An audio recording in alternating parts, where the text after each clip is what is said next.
Hello and welcome back. Thanks for joining. So this video is dedicated to me going back to the books that I have started at some point in the last couple of years. And for whatever reason, even though I got through a pretty generous chunk, I did not finish. So I'll be doing that today with 4 books. Look how far I got on One Last Stop. 70%.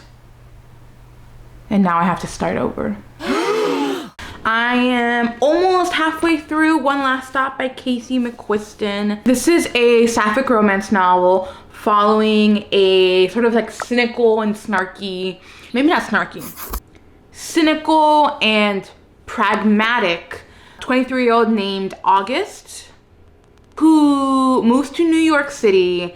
She moves in with a bunch of like lovable weirdos, like a psychic, an artsy engineer, and a quiet former rich kid. So it's about August, and she moves in with these like roommates found family situation. She falls in love with a woman on the train, on the subway, called Jane. And about 20% of the way in, which is also in the back of the book, she realizes Jane is sort of stuck in time in the subway. There's like a sci-fi element to it. So my issue the first time around, the whole thing felt over the top and very fake. Yeah, it's a book. Yeah, very fictional. Well, yeah, it's a book. It just felt too much. I was like, how is every character this quirky? How are you gonna have like a lovable drag queen and a psychic and a girl who collects frog bones and microwave parts to create these sculptures like the big brother from iCarly? And Jane, the love interest, she's from the 70s. She's like a punk anarchist. It feels like a sitcom. And for some reason, that bothered me the first time around. I just couldn't like sink my teeth into it because it didn't feel grounded in reality. The plot is not grounded in reality. It's sci-fi. And I guess something about the characters being so big, every single one of them, felt shaky. Now this time around, when I was about 20% of the way in, I was like, oh yeah, I remember, and I'm still having those feelings. But then I told myself, baby girl, this is a book. It's allowed to be over the top. So once I caught that thought, I was like, okay, you know what? I'm gonna try to enjoy it. So now that I'm halfway through, we just finished like a party scene, or the Easter brunch. That was so fun. It was such a fun party scene. And I was like, I want them to invite me. You know what? Maybe the first time around, maybe I was jealous. I think that's what it was, guys. I think I was jealous. And now this time I can just enjoy it and be like, wow, I wish I was part of the friend group. Like, it's so fun. I am enjoying it this time because I gave myself a little pep talk. I sat myself down. I said, why are you being a hater? This is not you. Choose love. And I did, and now I'm enjoying it. Good morning. You're inside my shower right now. I went to sleep at like 1 a.m. and I woke up at 7. And I'm not the kind of person that can do that. I normally don't stay up late. I'm gonna review One Last Stop because I did finish it yesterday. And I definitely had to restart it in order to comprehend it. Especially when I got to the part that I would have been on. I was like, oh no. I needed the context one more time because I wouldn't have remembered. Once I let go of my expectations of it needed to be grounded in any way for me, I actually had so much fun with it. By the second half, I was more invested in the romance. It's not my favorite coupling ever. I mean, it wasn't bad. There was actually parts in the banter where I was like, actually laughing. But for the most part, I was more invested in their friendship than I was in their romance, which I don't think is necessarily a bad thing. So yeah, I had a fun time. Did it change my life? No. Did it say it was gonna? No. I would consider it a success. I liked it. I'm gonna keep the book. I guess I'll have to figure out what I'm reading next, which will be in a few days. Howdy! I've decided that my next book is going to be City of Girls by Elizabeth Gilbert. I'm going to listen to it on audiobook. The reason I DNF'd the first time, I remember getting the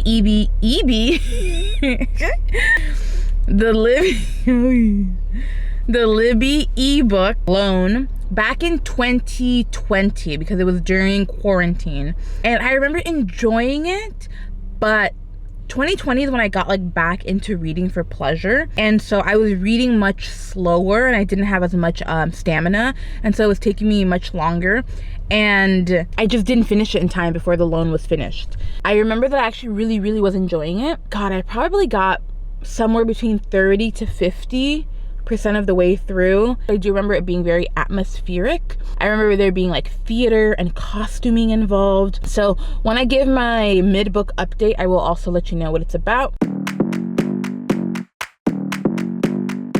I am halfway through City of Girls. I stopped right when something juicy was about to be revealed. So it is about a woman named Vivian who starts out the story as a 19-year-old. Well, technically she starts out the story as a 89-year-old. She's writing a letter to someone recounting her life. In that story, she starts off as a 19-year-old who basically flunked out of her first year of Vassar College. She comes from a well-off family. Her parents sent her to live with her Aunt Peg in New York City. Her Aunt Peg is a theater person and owns a theater, the Lily Playhouse. It's not successful by any means, but once she arrives, Vivian, she meets the type of people in theater, and she meets these gorgeous showgirls and whimsical dancers. Her whole life is like opened up to her because she was from this very sort of conservative, proper family. Now here she is in New York City. And so she becomes involved in all that. And she's actually an incredible seamstress. She ends up doing the costumes at the Lily Playhouse, and she's really good at it. Something has happened that makes the Lily Playhouse more profitable for the first time. But the part I just arrived at, chapter 18, I don't want to tell you this next part of the story. I think I've been stalling.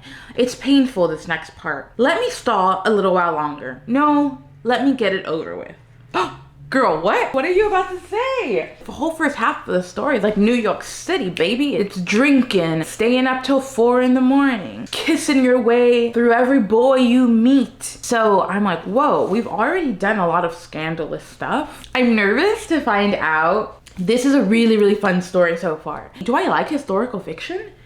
Because this is 1940s New York City. Maybe I just enjoy good writing, because Elizabeth Gilbert is an excellent writer. From what I've read from her, she knows how to write humor. Like, I don't know. It's funny without trying too hard, in my opinion. Here's a strange turn of events. I finished the second half in one day. So the first half took me a week. Second half took me a day. You might incorrectly believe then that I really loved the second half and that I just like, it felt like two different books, the first half and the second half. And I really loved the first half. I loved the atmosphere, the world, the characters, the drama, the sensation, the scandal. Once we figured out like what this big scandal was, it was almost like the storyline just dropped off. The second half is just the rest of her life, which is so boring compared to that year in her life. I just don't understand what Elizabeth Gilbert wanted to do. Did we want to focus on that one year and that one event? Or did we want to focus on her life? The rest of her life was boring because we learned about that incredibly fun year. And that's not to say it's unrealistic. Like, it is very realistic that that was probably the most eventful year of her life and the rest of her life just wasn't. As far as making a book split like that, I don't think I was a fan of that choice. I think I wanted the second half of the book to be a continuation of the first half rather than go off on its own journey, which in comparison was low stakes, and it didn't pay off for me. So that's actually very disappointing, because as I was reading the first half, I was like, wait, is this gonna be one of my favorite books of the year? Bummer. I think my next book is gonna be There by Tommy Orange. I think it's been 8 months. No, 5 months. Okay, still not good. It's been 5 months since I read anything for this video. And the reason, if I'm being honest, is I don't want to read There by Tommy Orange. I don't know what it is. I just haven't been in the mood for it for 5 months. But here's the thing, I haven't given it a chance. I haven't started. Okay, I've started, but I've only read like 3 or 4 pages max. I'm just like, this is not the vibe. I think I need to commit to at least 60 pages. If 60 pages in, it's still truly not the vibe, then I can just consider that like, okay, I'm not reading that book for this video. Like, it's fine. But it's been 5 months, y'all. Look at my hair. You could tell how long it's been. I'm looking at the video right now. I had little bangs. My bangs were up to here. Look at this now. Guys, oh my God. Look, this is the same bang. This is the same bang that was up to here. Oh my God. I need to just dive into there and once and for all decide if I'm gonna read it or not. Because this is ridiculous.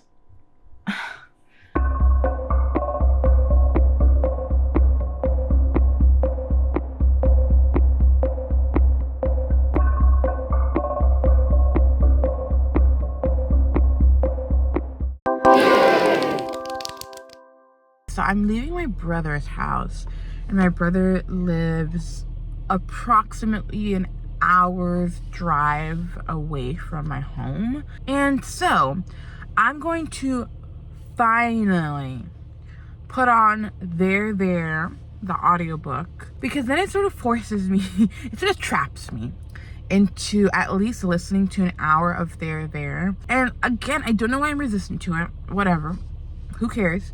If I make myself listen to enough of the audiobook, and I don't know exactly where that point is going to be, but I do believe it's going to be somewhere between 5 minutes and 1 hour. If I get to that point, I'm going to actually, like, I'm going to like it, because I liked it the first time I read that part, you know? The first time I almost finished it. I clearly liked the story. So I am officially fully committed. I'm gonna read the synopsis that the book provides because it makes sure to keep things as vague as they need to be. Tommy Orange's wondrous and shattering novel follows 12 characters from Native communities, all traveling to the big Oakland powwow, all connected to one another in ways they may not realize. Together, this chorus of voices tells of the plight of the urban Native American, grappling with a complex and painful history, with an inheritance of beauty and spirituality, with communion and sacrifice and heroism. I'm also committing to the audiobook. I'm enjoying the cast of narrators. I'm remembering what it was that I liked so much about this book the first time. Each chapter is a different point of view of these 12 different characters. And Tommy Orange does such a good job of giving each one a distinctive voice. They all share a common, complex reality of being urban Native Americans in Oakland, but they all have such unique stories, and they all have, I mean, it varies in ages. Like, we have like some young voices and some older voices. I would even say like a range in morals. In stories like this, I feel I'm also thinking of And the Mountains Echoed by Khaled Hosseini. Stories like this, where each chapter is a different person, they can be tricky because that means each character has to be interesting enough to hold your attention, especially in contrast to finishing a different character's perspective and then going to one that isn't as strong or not as interesting or not as unique. Like, that would really hurt the book. But Tommy Orange, I mean, he did an incredible job.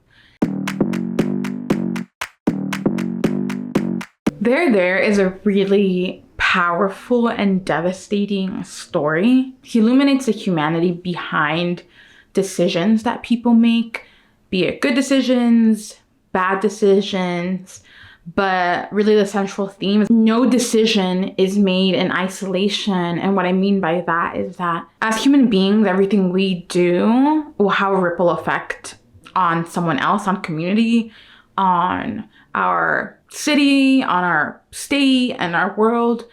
And we do not live in isolation. By giving us these 12 different perspectives and weaving them together in big or even small ways, just like a brush of a shoulder, it really shows us that what we do affects others either now or later, and not just others within our own time and place, but it affects future generations. I can't remember the quote exactly. He had said that there's a saying, not that we borrowed the world or the earth from our ancestors, but rather from our future children. And I thought that really captured one of the essences of this story, which is the interconnectedness of everything and everyone. And it's a really devastating story because in this particular case, there are so many uncomfortable things to listen to and family dynamics that are not ideal, or ways that grandparents are affecting grandchildren. And it's really highlighting a lot of struggles, and the triumphs are short-lived. And so even though you get these glimpses and these periods of like breathing easy, something else piles on after, right? Or something, another tragedy or another injustice or another problem occurs. And so these like little moments of like easy breathing for the characters and for the reader are important, and they give us a bit of reprieve, but truly they don't last long enough. It just makes being in this world achy. It shows that the Native experience is not singular. There is no one way of being Indigenous or being Native, and there is no one feeling toward it. But there is the common thread, and the common thread is having a foundation, having a history of genocide and massacre, denial, right? The denial that these communities are still even alive and around. And so overall, really, really incredible story, and probably one of the best books I've read. It's one that I recommend broadly, and I think I can really imagine this story driving rich discussion in classrooms. And I'm really glad I finished it, and I'm really glad I ended up doing the audiobook experience this time. I've been thinking about it. I just keep thinking about the book. I don't know, it's one of those books that makes you want to write an essay, right? And you're like, yeah, I can dissect this, and I can go back and back and back. And so now I have Serving Herself, The Life and Times of Althea Gibson by Ashley Brown, my final book to finish that I've started. I'm just gonna start over again. I'm going to check if Libby has the audiobook, because I would like to go to the beach today. I can really like picture myself walking down a beach path and listening to this story. If Libby doesn't have it, I can't really see myself walking down a beach path holding this big old book in my hands. Then maybe I will alter my plans for the day, and I will instead go somewhere where I can sit for a long while and read this. So hopefully, fingers crossed, this next clip is me by the ocean.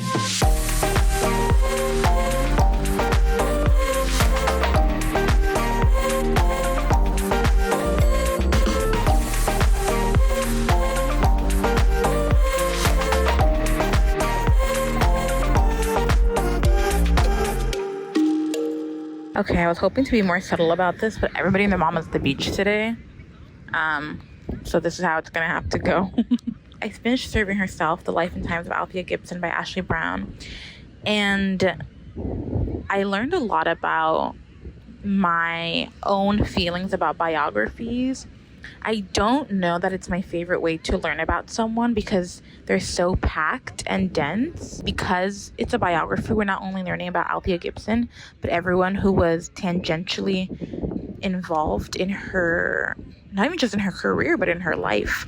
I learned a lot about her. I learned that she was really good at golf and tennis and basketball and football, and it's just really incredible how athletic she was, but also really tragic that she was just a little bit ahead of her time. And by that I mean she was around killing the game before Title IX, before Billie Jean King era, meaning she wasn't getting paid. Like, she was playing amateur tennis and she was truly doing it for the love of the game, but like she struggled with a career, like a way to like pay for her life.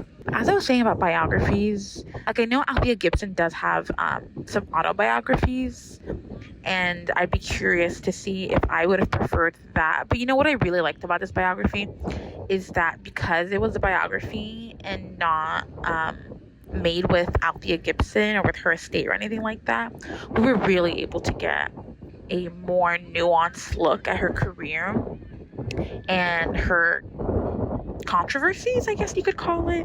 I mean, the biggest thing is that she did not want to be, and she said in no minced words, like she was very explicit, she did not want to be representative for her race, right? And that's something that she is known for, is like being like the first Black person to go to Wimbledon, things like that. And she was coming up around the time Jackie Robinson, and so she was constantly like saying like, I'm not Jackie Robinson, I'm not trying to do things for my race, I'm not trying to represent my race, I just am Black. I mean, it's definitely like opened up a question for me, right, about like, that's so interesting. There are people who would prefer not to be representative of their race, which totally makes sense, because you know, to be able to do things just on your own or because you like it and not have to worry about respectability politics and how it represents your race as a whole, I imagine is very freeing. And at the same time, oppression and marginalization are still a factor in things. Whenever there is somebody of a certain marginalized group coming up in a new field or career or some sort of facet of the world where we don't see a lot of that group, like, you have no choice. Like, you are going to be seen in a larger political context. So technically there was one more book that I wanted to read for this video, Daisy Jones and the Six by Taylor Jenkins Reid. To be perfectly honest, I think I have officially lost interest in that book completely. I don't think it's on my radar anymore, audiobook or physical. I think the ship has sailed on Daisy Jones and the Six. So that concludes this conclusion. Yeah, thank you for watching. I really appreciate it. And for my own sanity and my own energy and my own happiness, I really hope the next video does not take as long. And I hope you watch it and enjoy it. Thank you.